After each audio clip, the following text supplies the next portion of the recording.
After being moved to a new hospital room, Alan Wood, who was 89, woke up in the same room with another elderly man. The other man spoke with a slight accent, and Wood asked him where he was from. "Holland," said Father Arnold, a longtime priest from Spokane. "I was in Holland once," said Wood, a World War II veteran. June 6, 1944, more than 100,000 soldiers stormed the beaches of Normandy and pushed their way into France. The daring and bloody offensive seemed to be turning the tide of the war and forcing the Nazis back to Germany.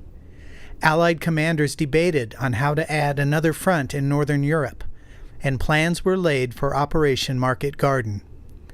Thousands of paratroopers would jump into Holland to capture a series of bridges over canals and rivers so that the mechanized units could make their way into northern Germany.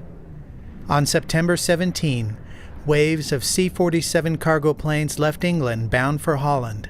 Wood was in one of those planes and picks up the story. All the time there while you're flying, nobody's talking, it's icy cold, everybody just iron face.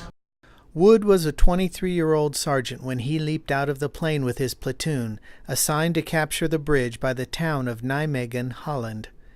In Nijmegen, a young seminary student named Arnold Schaffelmeer, who was 22, looked up in the sky. Yeah, he lived there and saw us jump. He saw me coming down out of the plane.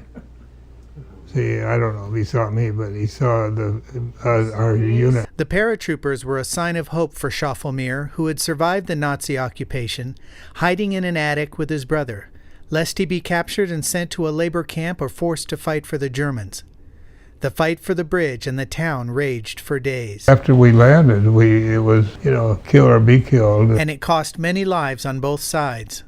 But the 508th Parachute Infantry Regiment finally took the bridge and drove the Germans out of the town. We captured a bunch of them, we killed a bunch of them, and they killed, I think, 129 of us. The Dutch welcomed the Americans as liberators. The people, the Dutch people were wonderful to us. They tried to feed us fruit and drinks and everything, but they were just great to us. Despite the success at Nijmegen, the war continued for many months. Father Arnold's memory of that day is hazy, but when the two men found themselves together in a room at Providence Sacred Heart Medical Center, Father Arnold recognized that 66 years ago, Alan Wood was probably less than a mile away fighting the bloody battle for the bridge and the town of Nijmegen.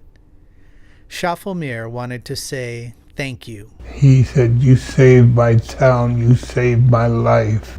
You saved my town, you saved my life." And then I wept. I really cried, because that was such a powerful statement from him, to think that I had a part in that. Just unreal that he would be in the room with me and on Veterans Day.